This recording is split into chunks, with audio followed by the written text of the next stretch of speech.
할렐루야. 아멘. 예, 복된 주의 예배의 자리에 나오신 우리 성도님들 주님의 이름으로 환영하고 축복합니다.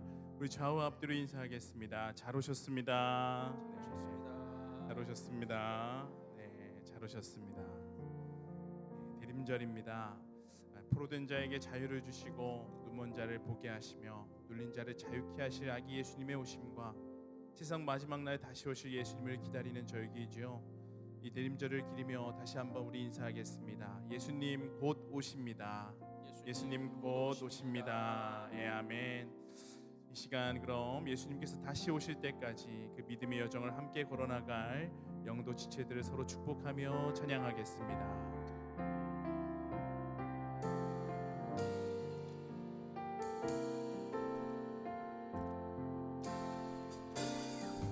주의 말씀 앞에서 당신은 참된 예배자 그토록 찾으시던 하나님의 기쁨 이 세상을 향한 거룩한 생명빛 되어 이 세상을 위한 구원의 소망 되어 영원한 하나님의 나라 함께 세워 우리 서로를 보며 축복하겠습니다. 주의 부르심 따라 당신의 삶을 드릴 때 세상은 당신 안에서 주의 영광 보리라. 이 세상을 이길 주님의 군사 되어 이 세상을 섬길 주님의 손과 발 되어 영원한 하나님의 나라 함께 세워가리. 이 시간 기도로 나아가기 원합니다. 하나님 아버지, 하나님 앞에 서기 한없이 부족하고 자격 없는 우리를 오늘도 예배의 자리에 불러주시니 감사드립니다. 주님, 이 시간 오직 예수 그리스도의 보혈을 의지하며 나아가오니 죄와 사망의 권세가 참소할 거리가 없게 하시고 예수님의 핏값 주고 사신 당신의 자녀들이 영적 부정함이 없이 온전히 주를 예배할 수 있도록 주의 보혈로 덮어 주시옵소서. 죄와 사망의 권세에 노예되었던 우리를 구원하신 주님, 더 이상 죄와 사망의 권세가 부추기는 육신의 소욕을 따라 살지 않게 하시고 성령님이 이끄시는 대로 살아갈 수 있기를 원합니다. 성령님께서 주신 마음을 따라 부르신 곳에서 주님이 주신 꿈과 비전을 이루며 빛과 소금의 역할을 감당하게 하여 주시옵소서. 주님이 세우신 자녀들이 있는 곳마다 은혜의 샘물이 흘러넘치게 하옵소서. 주님, 이 시간 예수님 핏값 주고 사신 주의 자녀들 이 자리에 모였습니다. 주님을 예배할 때 때를 따라 돕는 은혜를 허락하여 주시옵소서. 이 시간 주님의 은혜를 사모하며 우리 다 같이 기도로 나아가겠습니다. 하나님 아버지, 주님 이 시간 때를 따라 돕는 그 은혜를 사모하며 예배의 자리로 나아갑니다. 하나님 아버지, 우리 우리와 하나님 사이에 가로막혔던 담을 허무신 그 예수 그리스도의 보혈을 의지하며 나아가오니 하나님, 오늘 주님을 예배하기에 부족함 없는 주님, 우리 모든 예배자 될 수 있도록 하나님 이 시간 예수 그리스도의 보혈로 덮어주시옵시고 또한 성령 하나님 우리 가운데 임재하여 주시옵소서. 하나님 아버지, 오늘도 주님 말씀 가운데 주님의 음성을 들려주실 줄 믿습니다. 하나님, 우리 가운데 깨닫게 하여 주시고 또한 우리 마음을 하나님 비경하여 주시어서 좋은 밭이 되어 주님의 말씀이 떨어질 때 30배, 60배, 100배, 100배를 맺을 수 있는 우리 모든 영도 지체들 될 수 있도록 하나님 이 시간 예배 가운데 임재하시고 주장하여 주시옵소서. 주님, 오늘 우리 가운데 함께 하여 주시옵소서. 예수님의 이름으로 기도드립니다. 아멘. 우리 다 같이 일어나셔서 나를 통하여 찬양하시겠습니다.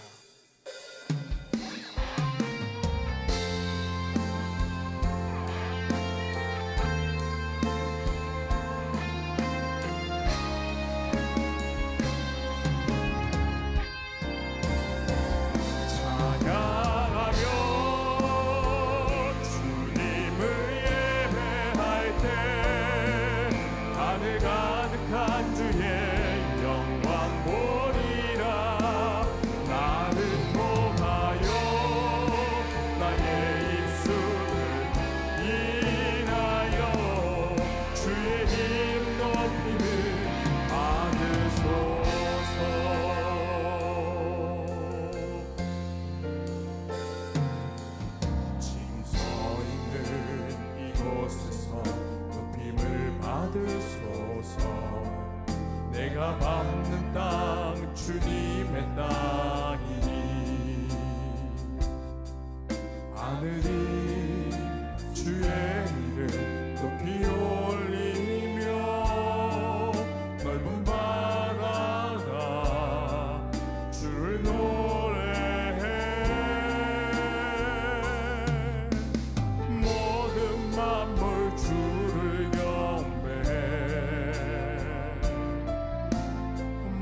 아멘. 우리 이 시간 하나님과 우리 사이에 가로막힌 남을 모두 허무신 그 예수 그리스도의 보혈을 의지하며 우리 믿음으로 고백하며 나아갑시다.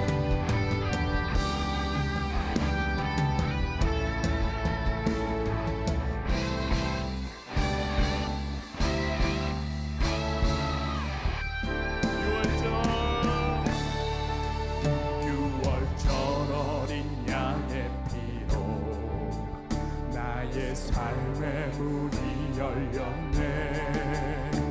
저 어둠의 권세는 힘이 없네.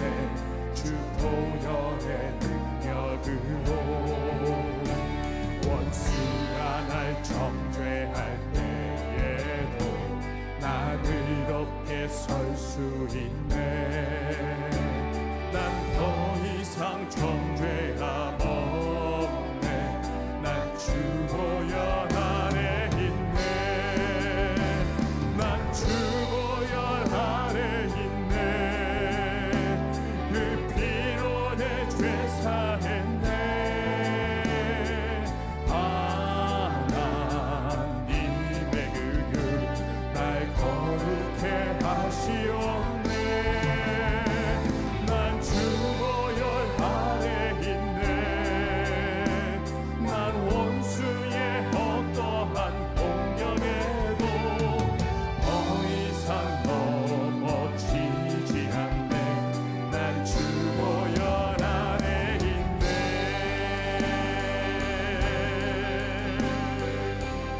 우리 다시 한번 고백합니다. 6월절 어린 양의 피로 나의 삶의 문이 열렸네.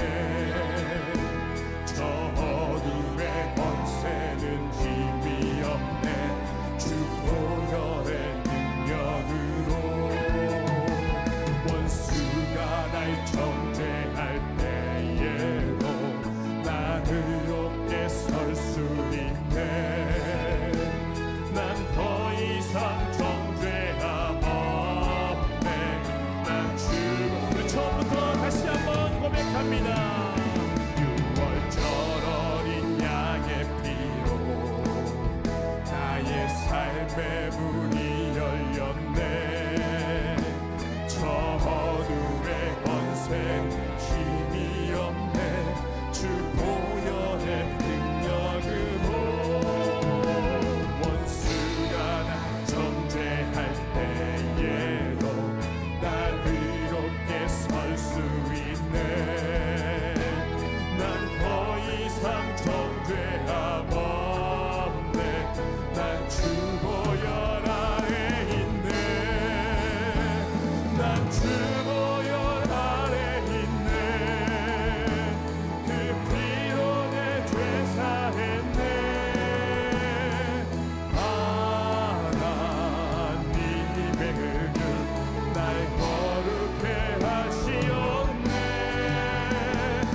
나의 삶을 다스리고 새롭게 하네. 자유하네. 죄와 사망으로부터 나의 삶은 변하고나 충만한 은혜로다. 은혜로다. 주의 은혜 한량없는 주의 은혜로다. 주의 은혜 하염없는 신실하신 주의 은혜 시작됐네. 시작됐네. 아멘. 우리 주님의 능력이 나의 삶을 다스리고 새롭게 하네. 자유하네. 죄와 사망으로부터 나의 삶은 변하고나 충만하네. 은혜로다. 주의 은혜 한량없는 주의 은혜 은혜로다. 주의 은혜 변함없는 신실하신 주의 은혜로다. 은혜로다. 주의 은혜 한량없는 주의 은혜 은혜로다. 주의 은혜 변함없는 신실하신 주의 은혜. 오늘도 한량없는 은혜 베푸신 우리 주님께 감사와 영광의 박수 올려드립니다. 아멘. 자리에 앉으셔서 찬양 이어가도록 하겠습니다. 믿음이 없이는 하나님을 기쁘시게 하지 못하나니 하나님께 나아가는 자는 반드시 그가 계신 것과 또한 그가 자기를 찾는 자들에게 상 주시는 이심을 믿어야 할지니라. 예수님을 만난 인생은 새 인생을 살아가는 줄 믿습니다. 2024년을 준비하고 있는 이때 우리에게 믿음을 주시고 이제는 그 믿음의 역사를 써내려가도록 도전하시는 그 주님의 음성에 응답하는 우리가 되기를 소망합니다.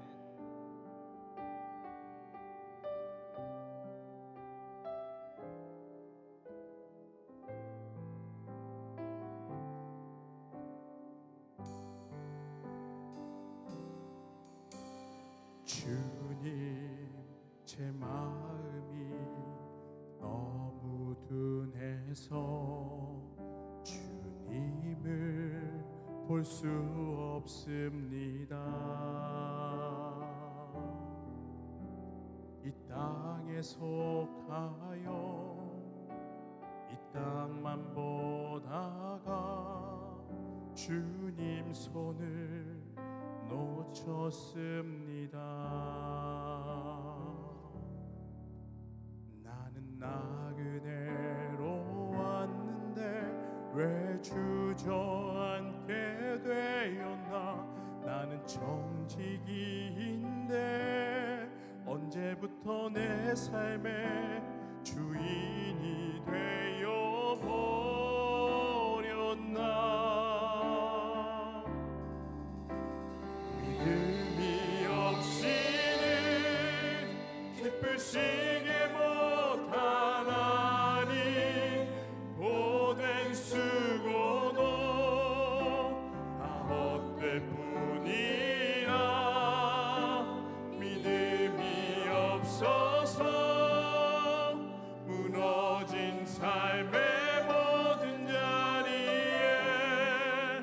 다시 주님을 기다립니다.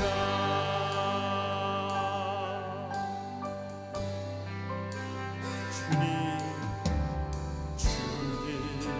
제 마음이 너무 둔해서 주님을 볼 수 없습니다. 이 땅에 속하여 이 땅만 보다가 주님 손을 놓쳤습니다.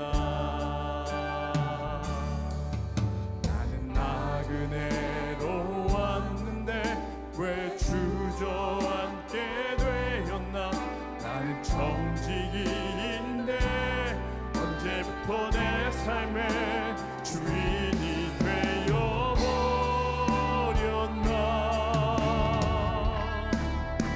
믿음이 없이는 기쁘시게 못하나니 보낸 수고도 다 헛될 뿐이라. 믿음이 없어서 무너진 삶의 모든 자리에 다시 주님을 기다린 믿음이 없이는 기쁘시게 못하나니 보낸 수고도 다 헛될 뿐이라.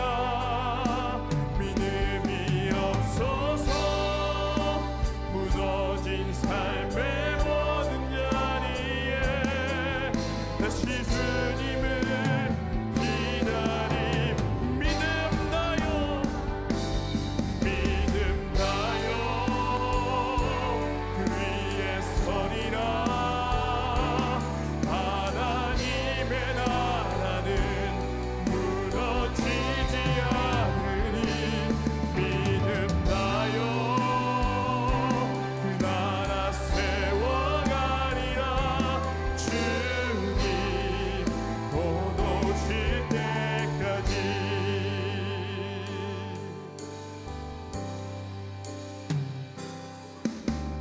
이곳에 임하신 하나님 나라 가난한 마음으로 바라보리라.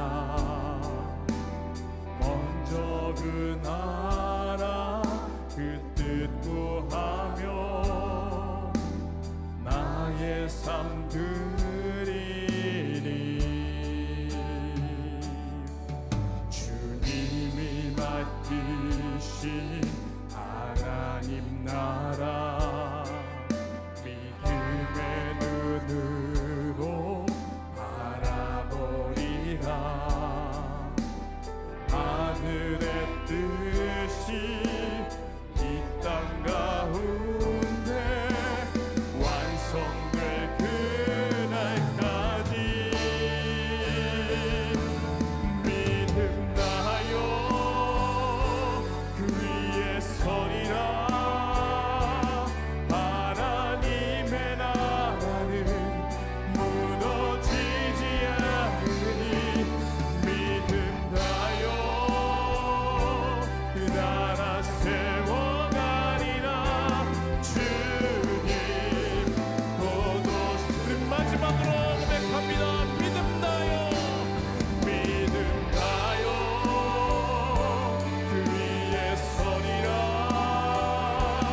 하나님의 나라는 무너지지 않으니 믿음 다요 그 나라 세워가리라. 주님 곧 오실 때까지. 주님, 여전히 너무나도 이 땅의 것으로 만족하며 살고 있지는 않은지요. 너무나도 이 땅의 것들에 길들여져서 하늘의 것을 대수롭지 않게 여기며 외면치는 않았는지요. 주님, 이 시간 위의 것을 구합니다. 주님, 우리 삶의 모든 영역이 믿음으로 믿음의 영역 안에 있음을 깨닫게 하시고 믿음으로 승리하여 믿음의 열매 맺는 우리 모든 영도 지체되게 하여 주시옵소서. 우리에게 맡기신 하나님 나라 가운데 믿음의 역사를 써내려갈 수 있기를 원합니다. 주님, 우리를 통하여 일하여 주시옵소서. 우리 다 같이 기도하며 나아가겠습니다. 주님, 그렇습니다. 하나님, 우리 가운데 여전히 하나님 나라를 구하는 마음과 또한 그 한편에는 여전히 이 땅을 바라보고 있는 우리의 마음이 있습니다. 하나님, 우리는 공고한 자입니다. 하나님, 다가오기는 하나님의 크신 사랑과 주님의 크신 능력으로 말미암아 우리를 붙드사 주님, 우리 가운데 맡기신 주님의 일들을 넉넉히 감당할 수 있는 능력을 허락하여 주시옵소서. 주님, 우리 가운데 주님의 일들을 하나님 나라를 맡기신 하나님 나라를 온전히 역사하며 나아갈 수 있기를 원합니다. 주님, 우리 가운데 믿음의 역사가 계속되옵소서. 사랑과 은혜가 풍성하신 아버지 하나님, 한 주간 세상 속에 살다가 거룩한 주님의 성전에 모이게 하시니 참으로 감사합니다.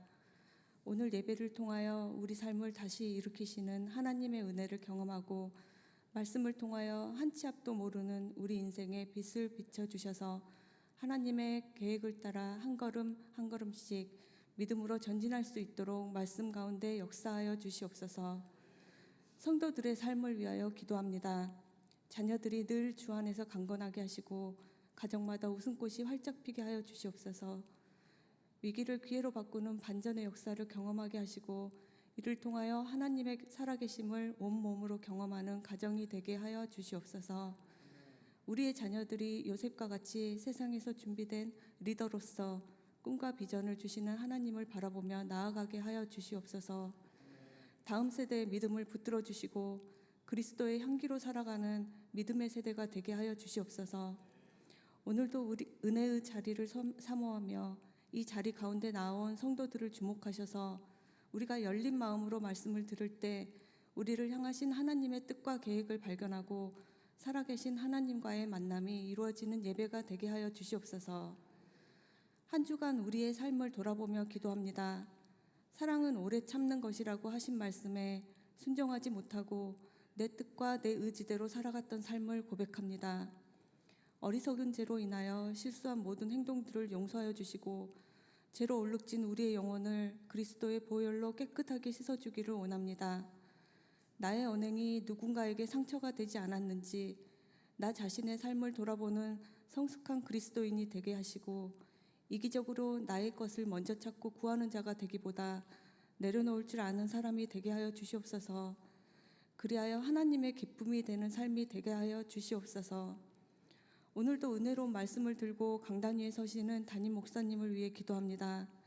생명의 말씀을 통하여 수많은 영혼이 다시 살아나게 하시고 예수 그리스도를 바라봄으로 참 평안을 누리게 하여 주시옵소서.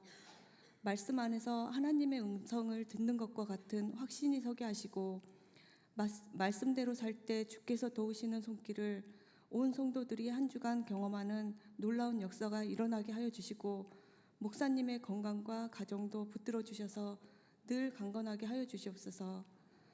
오늘도 예배 가운데 임재하셔서 우리의 모든 기도와 간구를 받아주실 줄로 믿사오며 우리를 사랑하사 자기 목숨까지 내어주신 우리 주 예수 그리스도의 이름으로 기도드립니다.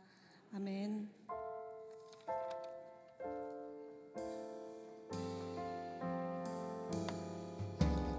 하늘에 계신 우리 아버지의 이름을 거룩하게 하시며 아버지의 나라가 오게 하시며 아버지의 뜻이 하늘에서와 같이 땅에서도 이루어지게 하소서.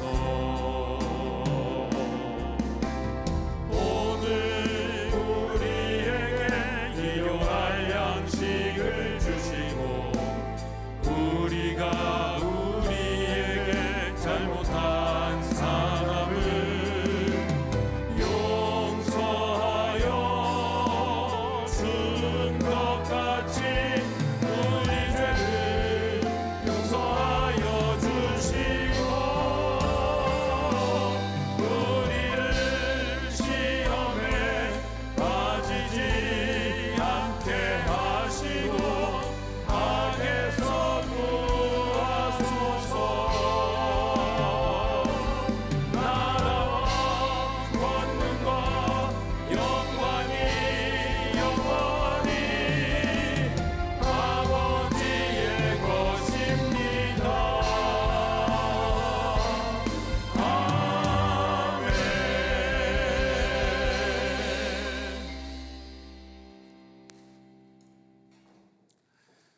교회 실천을 전해드리겠습니다. 우리 예배하는 공동체 영도교회 오신 모든 분들을 축복하고 환영합니다.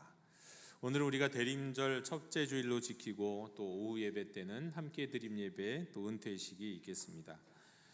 지난주에 우리 더 나은 부모 1기가 은혜 가운데 마쳤습니다. 수료한 12가정이 계속해서 하나님의 사랑으로 자녀들 양육할 수 있도록 기도해 주시기를 바랍니다. 오늘부터 새가족 교육, 온라인 교육이 시작합니다. 시간을 딱 정해놓고 하는 것이 아니라 본인이 원하는 시간에 또 교회에서 제공한 영상을 통해서 또 숙제를 통해서 참여하게 되는 온라인 교육이니까 여태까지 한 번도 참여하지 못하신 우리 성도님, 우리 새가족 성도가 계시다면 가능하면 이번에 함께 참여해 주셨으면 좋겠습니다. 우리 2024년 1인 1사역 지원 여러분 마음으로 준비하시고 기도하셨다가 12월 17일까지 여러분 꼭 지원해 주셨으면 좋겠습니다. 세례 교인뿐만 아니라 은퇴자도 함께 참여하실 수가 있겠습니다. 축하드립니다. 우리 베드로교구 9세례 원영식 김윤경 교우 가정 등남했습니다. 그리고 시간은 좀 지났지만 또 우리 이 삼부성가대 박수지 전시은 교우 가정도 등려했습니다. 축하드립니다. 그 외에 우리 모임 및 안내는 여러분 주보를 또 광고를 참고해 주시기를 바랍니다. 이상으로 교회 실천을 모두 전해드렸습니다. 이제 오늘 우리에게 주시는 하나님의 말씀은 히브리서 10장 19절부터 25절까지의 말씀입니다. 제가 봉독합니다. 하나님의 말씀을 경청하십시오. 그러므로 형제들아, 우리가 예수의 피를 힘입어 성소에 들어갈 담력을 얻었나니 그 길은 우리를 위하여 휘장 가운데로 열어놓으신 새로운 살 길이요 휘장은 곧 그의 육체니라. 또 하나님의 집 다스리는 큰 제사장이 계심에 우리가 마음의 뿌림을 받아 악한 양심으로부터 벗어나고 몸은 맑은 물로 씻음을 받았으니 참 마음과 온전한 믿음으로 하나님께 나아가자. 또 약속하신 이는 미쁘시니 우리가 믿는 도리의 소망을 움직이지 말며 굳게 잡고 서로 돌아보아 사랑과 선행을 격려하며 모이기를 패하는 어떤 사람들의 습관과 같이 하지 말고 오직 권하여 그 날이 가까움을 볼수록 더욱 그리하자. 아멘. 우리 앞뒤 좌우에 계신 분들과 함께 평화 인사 나누시겠습니다. 주님의 평화를 빕니다. 주님의 평화를 빕니다. 한 사람이 칼을 들고 쫓아오는 강도에게 쫓아서 도망하고 있습니다. 거의 잡히기 직전에 이르렀습니다. 그런데 마침 골목이 나타났고 그 골목에 들어가서 골목을 딱 돌았을 때 이제 거의 강도의 손이 닿기 직전에 경찰들을 만났습니다. 순찰 돌고 있는 경찰들이죠. 도망하던 사람에게는 이것이 구원이었고 강도에게는 이것이 절망이었겠죠. 누군가에게는 구원이 되는 일이 누군가에게는 절망이 됩니다. 금리는 오르는데 집값은 떨어지는 상황 요즘이죠. 이런 상황이 되면 집 없이 언젠가는 나도 집 사야지 하는 분들은 희망을 나름대로 갖게 되는데 영끌해서 집을 산 사람들에게 있어서는 절망감이 다가옵니다. 똑같은 상황인데 이렇게 다릅니다. 누군가에게는 좋은 소식이 누군가에게는 아주 나쁜 소식이 됩니다. 또 비슷한 듯 또 반대되는 상황도 있습니다. 우리는 모두 전쟁하면 모두가 고통스럽고 절망스러울 것 같지만 그렇게 생각하는 사람이 다수지만 그런데 항상 어떤 전쟁 뒤에서는 웃고 있는 사람이 있습니다. 얼굴을 드러내지 않고 기분 좋아서 웃고 있는 사람이 있죠. 이런 사람들이 있는 세상이 우리가 살아가고 있는 현실입니다. 영적인 현실도 마찬가지입니다. 똑같은 상황이 펼쳐지는데 누구에게는 그것이 구원이고 누구에게는 멸망인 사건이 있습니다. 어느 날 이집트 파라오와 그 백성들 앞에 모세가 섰습니다. 모세가 그들 앞에 딱 서서 나타났을 때 이스라엘 민족에게 이 모세는 구원의 여명이었지만 파라오와 이집트 백성들에게는 이제 시작될 10가지 재앙의 시작일 뿐이었습니다. 이집트 군대의 추적을 피해서 도망하던 이스라엘 백성이 홍해 앞에 내몰렸을 때 하나님이 이 홍해의 물을 벽으로 딱 세우시고 그 세운 벽 사이를 물벽 사이를 지나가게 하셨을 때 그 홍해 바다도 그렇습니다. 이스라엘 백성에게 그 홍해 바다는 구원이었죠. 그러나 그 뒤를 따라서 쫓아오던 이집트 군대에게 있어서는 그 홍해 바다는 무덤이었습니다. 그뿐이 아닙니다. 또 구약 성경, 신약 성경을 통틀어서 거룩하신 하나님의 임재 앞에 나가는 것도 그렇습니다. 하나님의 임재가 가득한 하늘 보좌에 계시는데 그 보좌에 계신 하나님의 이 발등상이라고도 불리는 그 성전의 성소요. 성소가 그랬습니다. 그 성소 앞에 나가는 것이 정말 아무 죄도 없는 사람, 흠없는 사람이라고 한다면 그는 성소에 나가는 것이 희열이고 충만함이겠지만 어떤 사람에게 있어서는 그 성소로 나가는 게 죽음이었어요. 왜? 죄가 있는 사람에겐 그랬죠. 거룩하신 하나님 앞에서 죄 없이 거룩한 사람에게 성소는 하나님의 영광을 경험하는 희망의 공간이고 이게 생명을 얻는 곳인데 죄인에게는 그 죄로 인해서 거룩하신 하나님 앞에서 심판을 받을 수밖에 없는 그런 심판의 자리, 멸망의 자리였던 겁니다. 그럼 아담과 하와를 시작으로 아담과 하와가 대표하는 인류는요, 하나님이 허락하신 어마어마한 풍성함과 그리고 어마어마한 그 자유에 감사하지 못하고 그것을 누리지 못하고 수많은 풍성한 누릴 것과 수많은 자유가 있는데 수많은 허용들이 있었는데 단 하나 금지된 것, 거기에 호기심을 갖고 그것을 탐내고 거기에 집착했습니다.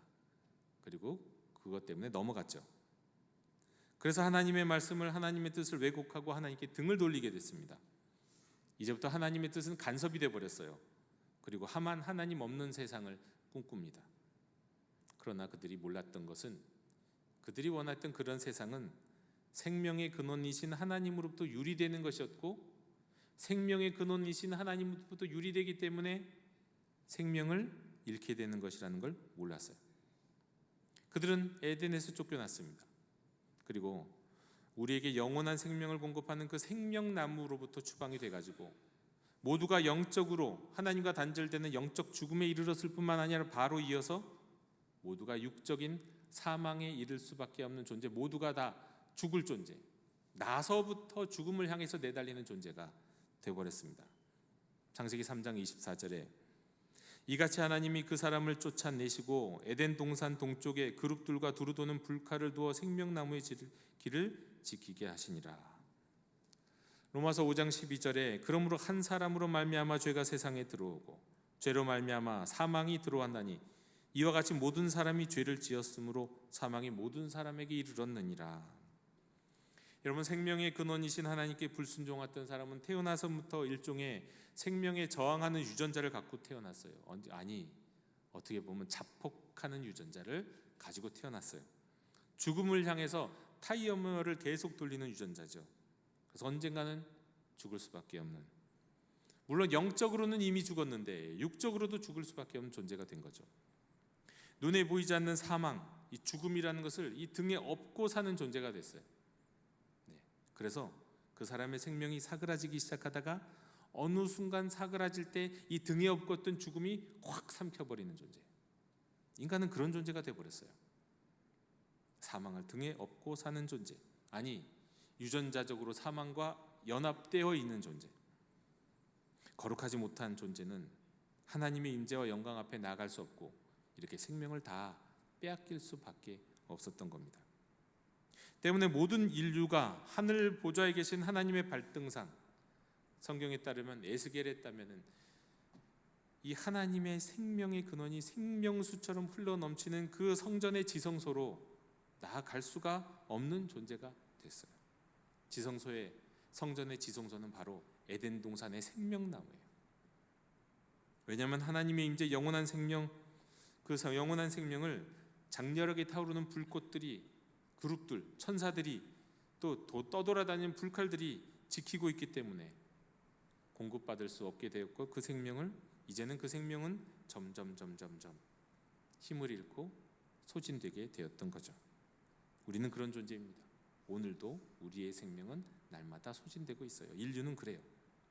그런데 여기에 좋은 소식이 있죠.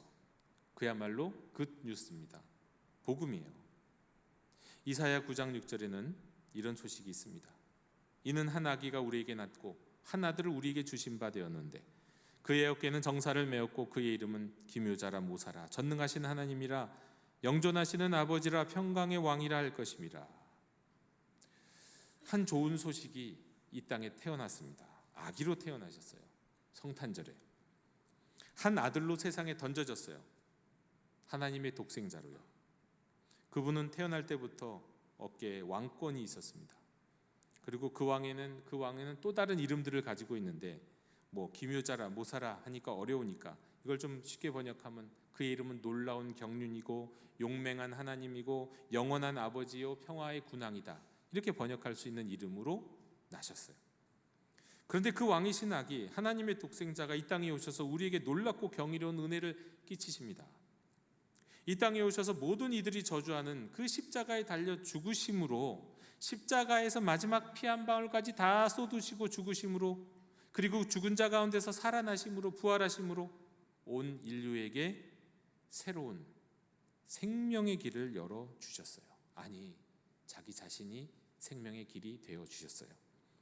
지성소로 나아가는 길, 생명으로 나아가는 길, 에덴 동산으로 생명나무로 나아가는 길, 영원으로 들어가는 길이 되어주셨어요. 이 길은 새로운 길이에요. 이전에는 전혀 없었던 길이에요. 그리고 상상할 수도 없었던 길이에요. 그리고 그때나 지금이나 지금도 살아서 움직이는 효력 있는 길, 생명으로 인도하는 길이 되셨어요. 오늘 성경은 말씀합니다. 히브리서 10장 19절 20절. 그러므로 형제들아 우리가 예수의 피를 힘입어 성소에 들어갈 담력을 얻었나니 그 길은 우리를 위하여 휘장 가운데로 열어놓으신 새로운 살 길이요 휘장은 곧 그의 육체라. 새한글 성경에 따르면 이렇습니다. 그러므로 형제 자매 여러분 우리는 예수의 피를 힘입어서 거룩한 곳에 들어갈 담대함을 갖게 됐습니다. 예수님이 우리를 위해 들어갈 길을 열어주셨습니다. 나눔막을 가로지는 새롭고 살아있는 길을 말입니다. 나눔막은 곧 그의 몸입니다. 에덴의 생명나무 하나님의 임재 가운데서 쫓겨난 인류는 천사들과 두리도는 불칼로 인해서 거룩하신 하나님 생명의 하나님께로 나아갈 수 없는 인생들이 되었는데 그 인생들에게 새롭고 살아있는 길, 생명으로 인도하는 길을 열어주셨어요. 자신의 몸을 찢으심으로 십자가에서 죽으심으로 인류를 위한 생명의 길을 여셨습니다. 예수님이 십자가에 달려 죽으셨을 때 성전의 성소와 지성소를 가르는 그 가로막고 있는 성전의 휘장이 찢겨졌다고 말씀하잖아요. 예수님이 십자가에 찢겨 죽으셨다는 걸 의미하는 것이고 또 동시에 하나님의 거룩하신 임재와 생명이 있는 지성소 생명나무로 나아가는 그 길을 우리 예수님이 십자가를 통해 열어주셨다는 뜻이에요. 중앙아프리카로 파송되었던 조지 아클레이라는 선교사님이 있었습니다. 그분이 복음을 전하는 곳에는 원주민들이 특별한 여러 가지 토착 신앙을 갖고 있는 원주민들이 많이 있었습니다. 복음을 전하는 과정 속에서 박해도 받고 협박도 받으면서 복음을 전해 나갔어요. 근데 대부분의 원주민들은 그 외지에서 들어와서 복음을 전하는 선교사에게 또 그 선교사의 친절함 그리고 또 여러 가지를 나누는 것을 매우 고마워했습니다. 하지만 이 새로운 신앙을 거부하는 몇몇 사람들이 이 선교를 박해하는데 그들의 박해도 굴하지 않고 약하고 아픈 사람들을 돌보고 치료해주는 선교사님은 아주 인기가 있었습니다. 그 인기는 점점점 높아져 갔어요.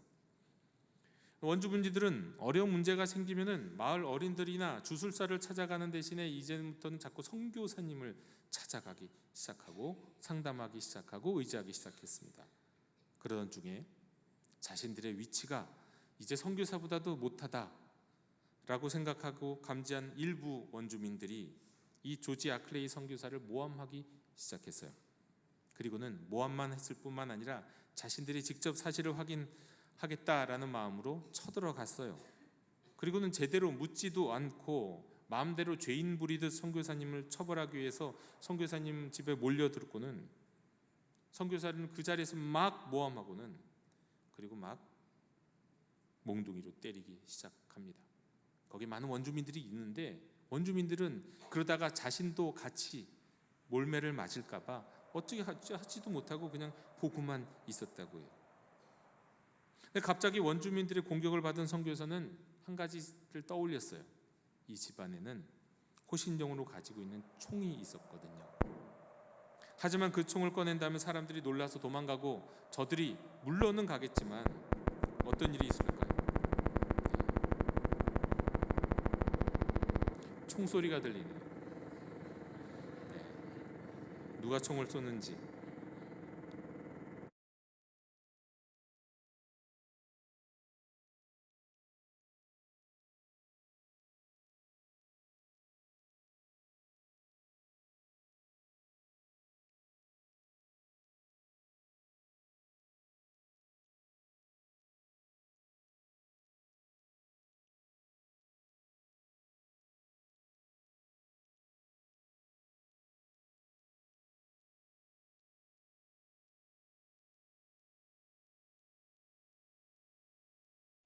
총을 발사하면 이 위기는 분명히 모면할 수 있지만 더 이상 다른 선교사들이 들어올 수 없을 거라고 생각했기 때문이에요. 그리고 끝까지 참았어요. 저항도 하지 않고 막기만 했어요. 그러다가 선교사님은 그 자리에서 순교했습니다. 그런데 나중에 이 선교사님을 때리고 죽인 사람들이 돌아간 다음에 원주민들이 와서 이 선교사님의 장례를 치러주고 짐을 정리해 주었는데, 그 과정 속에서 선교사님의 물건을 정리하던 원주민이 장전되어 있는 이 큰 장총을 발견합니다. 그리고 선교사의 집에 총알이 들어있는 총이 있었다는 것을 모든 원주민들과 또 선교사님을 때렸던 사람들까지 다 알게 돼요. 그리고는 그 선교사님의 죽음을 다시 생각하게 됩니다.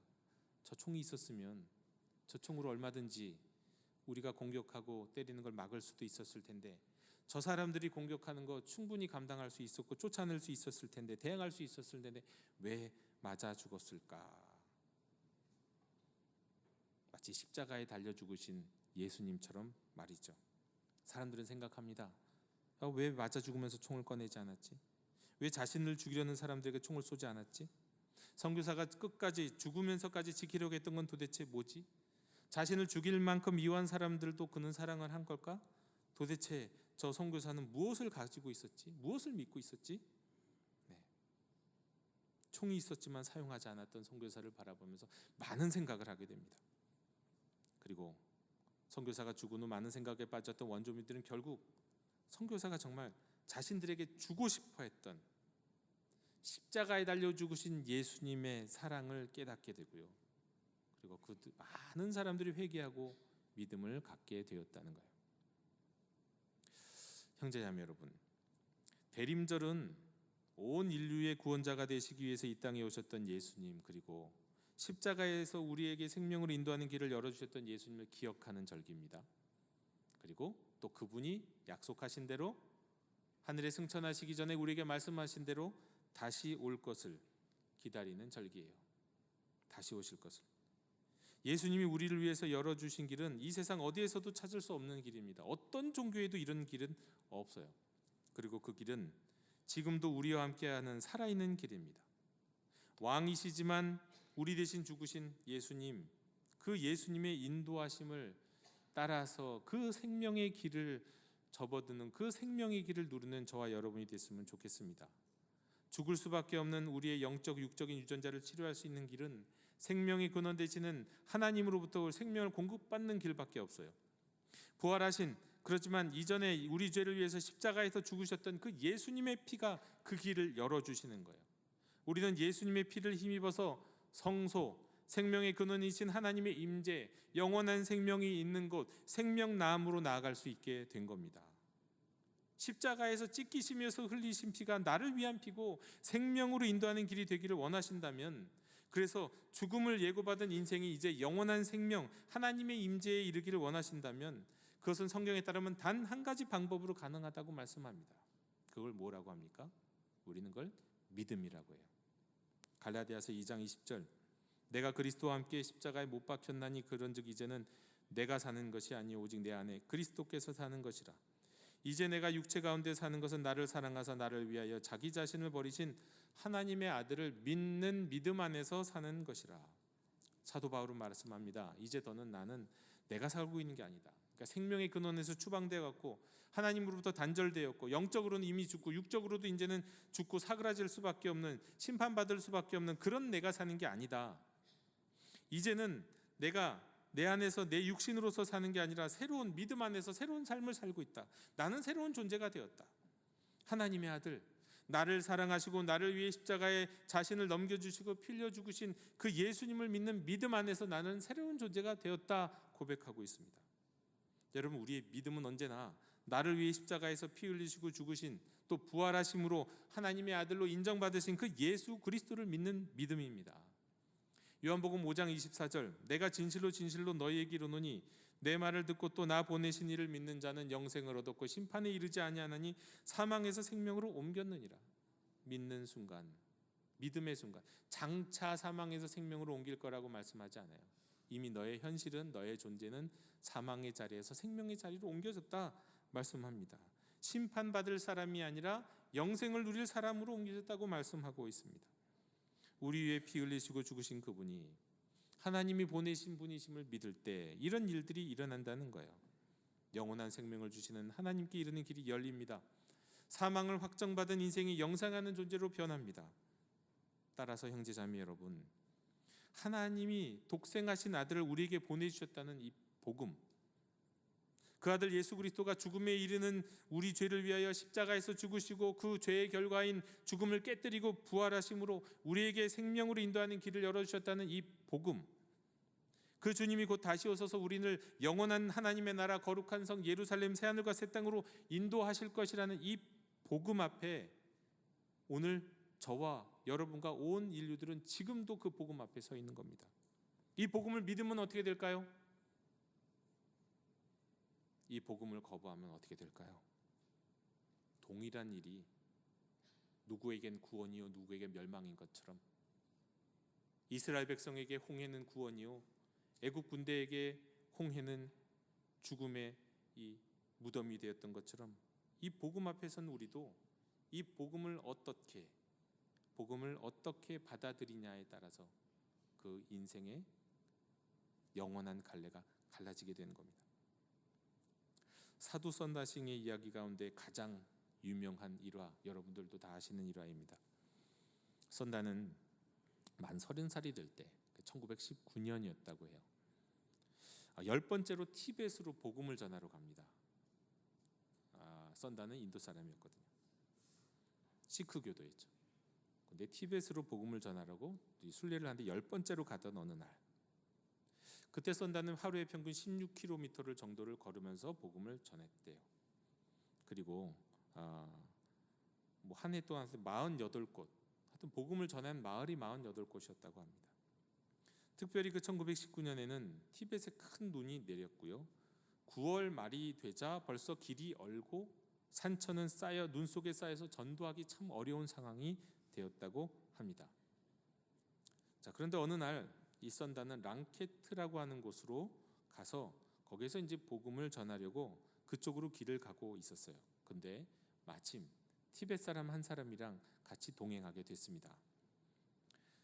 그들은 앞을 분간할 수 없는 눈보라, 그리고 발이 쑥쑥 푹푹 빠지는 눈길을 함께 걸었죠. 서로 의지하면서 외롭지 않고 많이 서로에게 힘이 되었을 거예요. 그렇게 사력을 다해서 걷고 있는 중이었는데 그때 무슨 일이 일어납니까? 길에서 약 한 10m쯤 떨어진 가파른 비탈 쪽에 웅크리고 있는, 마치 얼어 죽은 것 같은 한 사람이 보였어요. 선다는 같이 가던 티벳 사람에게, 자, 얼어 죽어가고 있는 저 사람 우리가 구조해서 업고 가자고 얘기합니다. 그랬더니 이 티벳 사람은 그러다가는 우리도 얼어 죽소, 나는 살아야겠소 하면서 매정하게 혼자 가버렸어요. 제가 여러분 히말라야 영화 말씀드린 적 있죠. 실제로 지금도 히말라야 에베레스트 산을 오고 가는 등산객들이 그 정상에 오르기 위해서 다니는 그 길에는 얼어 죽어 있는 등반 중 사람들이 시체가 그대로 널려 있대요. 근데 그것을 어떻게 할 수가 없대요. 왜냐하면 얼었기 때문에 이미 몸무게가 수백 킬로가 된 경우도 있고, 그 얼어 있는 시체를 운구하다가 자기도 힘이 빠져갖고 얼어 같이 죽게 되는 심각한 위기에 빠지는 일들이 있기 때문에 어떻게 할 수가 없다고 해요.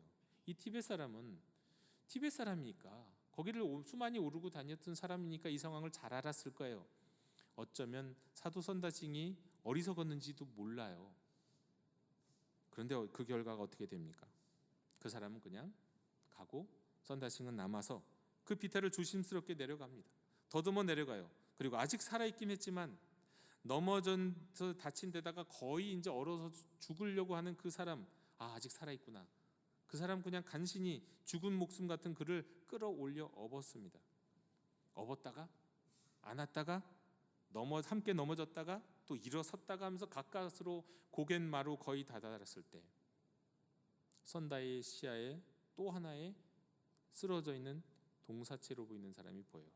그 사람이 누구라고요? 아까 그 사람, 티벳 사람. 바로 몇 시간 전에 자기만 살겠다고 먼저 가버렸던 그 사람. 근데 이 사람이 이미 꽁꽁 얼어 죽어 있었어요. 선다와 그의 등에 엎인 사람은 서로 그 밀착한 열기 때문에 체온이 내려가지 않아서 살았는데, 혼자만 목숨을 건지겠다고 앞서갔던 동행자는 혼자만의 체온으로는 버틸 수가 없어서 결국 목숨을 잃고 말았다는 유명한 이야기죠. 그때 이제 선다는 문득 그런 말씀을, 성경 말씀을 떠올렸다고 합니다. 누가복음 17장 33절. 무릇 자기 목숨을 보존하고자 하는 자는 잃을 것이요 잃는 자는 살리리라. 생사의 갈림길에서 선한 사마리아인 같이 죽어가는 이웃을 외면하지 않고 죽음을 각오하고 이웃을 구했던 선다의 결단은 그 자신의 생명도 살려요. 그 죽어가던 이웃은요, 죽어가서 동사체처럼 거의 반 죽어있던 그 사람은요, 누군가에게는 구원이 되었고 또 누군가에게는 멸망이 되었어요. 똑같은 상황인 그 말이에요. 근데 복음이 그렇다고요. 복음은 듣고 영접하는 이에게는 영생을 주시는 구원의 축복이 되지만, 복음을 거절하는 이에게는 이게 멸망의 징표가 돼요. 그리고 확실한 심판의 증거가 돼요. 내가 복음을 거절했지? 왜? 나중에 어떤 변명도 할 수가 없어요. 복음은 그런 거예요. 여러분, 오늘날 저와 여러분, 적어도 이 자리에서 예배하는 우리들은 적어도 이 복음 앞에 응답하고 예스, 난 복음을 믿습니다. 복음 안에 담겨있신 예수님을 믿습니다. 그리고 예수님을 영접하고 예수님을 의지하고 새로운 생명의 길로 나아간 분인 줄로 믿습니다. 하지만 이 복음이 여전히 울려 퍼지고 있는 이곳 바깥에는 여전히 복음을 외면하고 있는 사람들이 얼마나 많이 있는지 모릅니다. 성탄절인데 예수님을 생각하지 않고 그냥 홀리데이로만 생각하고 백화점이나 명동이나 화려한 불빛에서 그런 것들만 즐기고 누리는 사람들, 복음에는 관심 없고 예수님은 알지 못하는 사람들이 온 세상에는 지금도 너무나도 많이 있어요. 그러나 그들에게도 이미 복음은 선포된 거나 마찬가지예요. 하지만 세상 사람들이 계속해서 복음을 거절한다고 한다면 그 복음은, 우리에게는 구원이 되는 복음이 저들에게는 심판의 증거가 된다는 사실을 기억하시고 안타까워하는 마음으로, 불쌍히 여기는 마음으로, 긍휼히 여기는 마음으로 2023년의 마지막 한 달을 더욱 힘써서 이 복음을 증거할 수 있는 저와 여러분이 되시기를 원합니다. 땅 끝까지 증인이 되시는 우리 영도교회 모든 형제 자매님들 되시기를 주님의 이름으로 축원합니다. 하나님 아버지, 감사합니다. 오늘 우리에게 말씀을 주셔서 예수의 피가, 예수님의 희생이, 예수님이 우리를 위해 지신 십자가가 하나님 앞에 생명으로 나아가는, 영생으로 나아가는 새로운 길이 되어 주심을 알게 해 주셔서 감사합니다. 저희들은 그 예수님을 이미 믿습니다. 그 예수님이 우리 인생에 이미 들어오셨습니다. 그래서 우리는 영생을 누리는 자요 생명을 소유한 자가 되었습니다. 하지만 이 복음 앞에, 이 복음을 수없이 들음에도 불구하고 복음을 외면하고 복음을 거절한 수많은 사람들이 저 밖에는 얼마나 많이 있는지 모릅니다. 주님, 우리가 하나님의 자녀로 예수 그리스도의 제자로서 이 복음을 땅끝까지 증거하는 하나님 백성 되도록 인도하여 주시옵소서. 우리 이웃들에게, 우리의 가족들에게 복음을 증거하고 복음 때문에 구원받은 우리가 복음 때문에 심판받을 수밖에 없는 저들을 불쌍히 여기면서 우리가 복음 전하는 사명을 우리 생명 다하는 그날까지 감당할 수 있도록 도와주시옵소서. 생명으로 인도하시는 길이 되시는 예수님의 이름으로 기도하옵나이다. 아멘. 이 시간 감사의 찬양 드리며 봉헌하시겠습니다.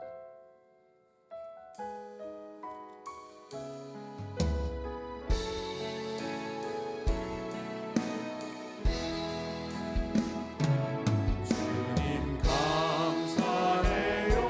주님 감사해요. 내가 여기까지 온 것도 은혜입니다.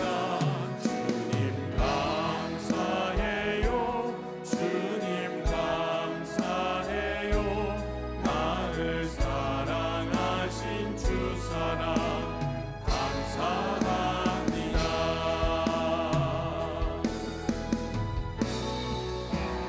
너의 삶의 창조인 너의 창부모이신 하나님 그 손에 너의 삶을 맡긴다. 너의 삶의 창조인 너를 이끄시는 주 하나님 그 손에 너의 삶을 드린다.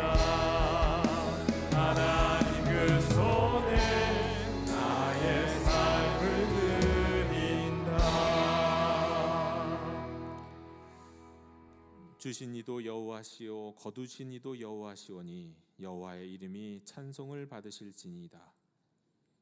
오늘날 저희가 받아 누리는 모든 것을 주신 분이 하나님이시고 우리가 구별하여 드는 모든 것도 주님이 주신 것임을 고백하며 감사하는 마음을 담아 이 시간 드립니다.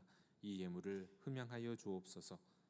하나님을 사랑하는 마음을 담아 성탄절에 오신 아기 예수님을 기뻐하는 마음을 담아 그 예수님이 장차 우리 죄를 위하여 십자가에서 죽으시고 부활하셨음에 감사하는 마음을 담아 이제 곧 다시 오실 주님을 사모하는 마음을 담아 봉헌합니다.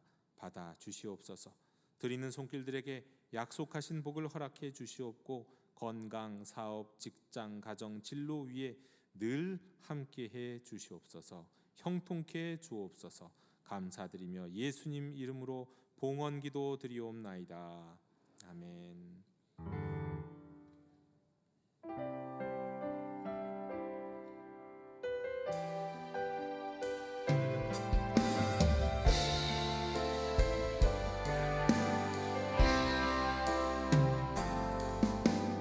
말씀 앞에서 경외함으로 주께 홀로 섭니다. 생명의 말씀 읽고 순종해 주를 예배합니다. 기운의 말씀 힘이 있어서 진리로 우리 거룩해 하며 거룩한 말씀 세세 영원히 복음이 되어 말씀하시네. 하나님 말씀에 두려워 떠는 자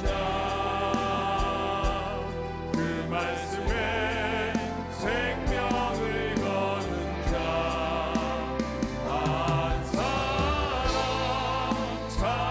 찾으시니 주님의 약속을 믿어. 하나님 말씀에 명을 거는 자 순종하며 주 따라가는 자 영원한 하나님 나라 이루어갈 주의 교회여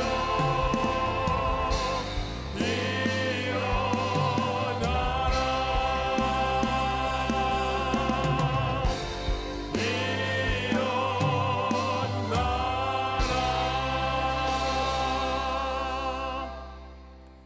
지금은 우리 주 예수 그리스도의 은혜와 하나님 아버지의 끝없는 사랑과 성령님의 교제가 이 땅에 오신 예수님, 다시 오실 그리스도를 기억하고 기대하며 복음에 합당하게 응답하는 모든 하나님의 자녀들 머리 위에 영원토록 함께 계시기를 간절히 축원하옵나이다. 아멘.